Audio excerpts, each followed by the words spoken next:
We'd like to welcome you back to Open Government TV. Here with Thomas Reed, Director of Office of Business and Communication with the FCC, as well as Chris Ham from the General Service Administration, and he's the Director of Operations for an amazing pilot project that I think is going to rather revolutionize the acquisition program in GSA. Chris, why don't you tell us a little bit about the kinds of things that GSA buys, knowing that they just buy about everything, but breaking it down, hearing it from you would give us a little bit more clarity for our audience. GSA is the purchasing arm of the federal government. We either conduct purchases directly for the government or for creating the contracts for the rest of the federal government to use. In terms of size and scope, we're the largest landlord in the world. We own the most buildings. We purchase the most cars. We purchase the most credit cards. We purchase the most pens. If there's a #1 category for just about everything that's the biggest buyer in the world, GSA is usually #1. So we have a pretty big impact on the market, and our ability to communicate with all of that marketplace in a more open and collaborative fashion is one of the most important priorities for us. Chris, I'm going to have to talk to my co-host and our producers, but we have to re-engage and have a separate conversation on GSA, because you just touched the surface. You didn't talk about how many fleets of automobiles and the impact you have on that industry in itself, and actually with our economy in terms of the banking and access to capital. I think that GSA should have the opportunity to play a larger role in actually promoting and giving clarity to the public at large as to how Open Government Directive and their participation becomes one of a meaningful potential development of and expansion of your pilot project. And this isn't my particular area.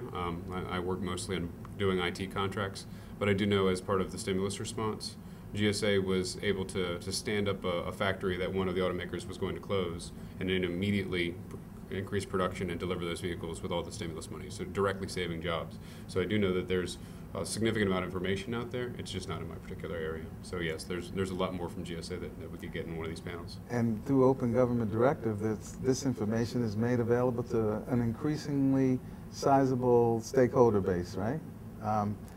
You know, Thomas, I'd like to broaden also the conversation beyond the advocacy role that you so adeptly play for small and minority businesses in the broadband program. Very much so, was appreciative of having sat in on some of the sessions and seen some success in, as a result of your open forums that translated into an intergovernmental relationship between the USDA and FCC. So if you can give us a little bit of reflection on some of your experiences in that area. Sure. As we mentioned, we were talking about the stimulus funds that are being allotted for broadband, about $7.2 billion. And just to give you a little bit more detail, the FCC doesn't have control of those funds, but we do consult with Department of Commerce and the National Telecommunications Information Administration, NTIA, which controls about 3.1 billion of those funds.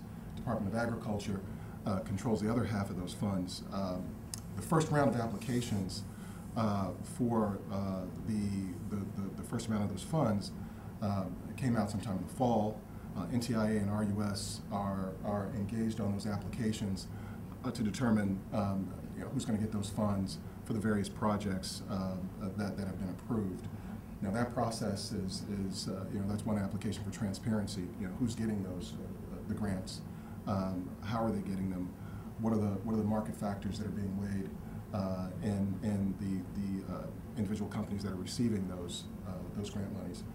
So we work with RUS, which is the Rural Utility Service at Department of Agriculture, and we work with NTIA. As a matter of fact, one of the workshops that you attended, we had, which was an Access to Capital workshop. This was in November. Yes. Maureen Lewis was present from NTIA to talk about the process. So was Dr. Boges from RUS to talk about their half of the process. Now, both of those organizations, both NTI and RUS, are going to be combining on the second round of STEM funds. And I believe they're going to announce and put a notice out in the coming months. My understanding is it's going to be around May or June, where that second round of applications is going to be noticed.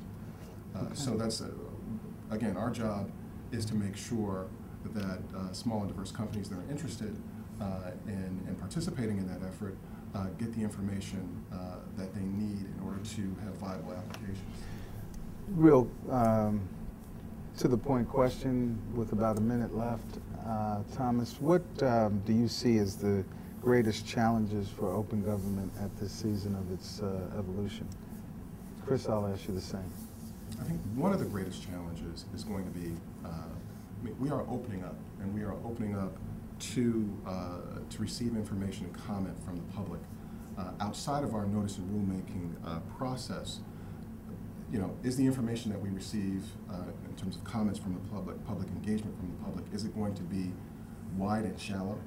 In other words, are we going to get a lot of opinion without the capacity to process those comments? So there's still obviously the human element. There should be the human element in being able to make sure that individuals that want to engage with the agency get some return on that engagement.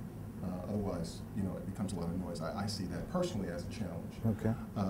So I'll stop there, but I think that we have to find a way to funnel the information to make sure that the public gets meaningful response from the agency. Very good. Thank you so much. Chris? I think my answer is probably going to take us into the next section, but really what we're talking about is the impact it's going to have initially is its change within the federal government. The ability to open the doors and change behaviors, that process is probably the biggest challenge right now and the biggest opportunity, and I'd like to get more into that after this. Okay, well, thank you. You can see that it gets even better because this Open Government Directive has a lot of requirements on us all, and it will continue to just escalate in its engagement. So we thank you for joining us, and we will be back just in a minute with Open Government TV.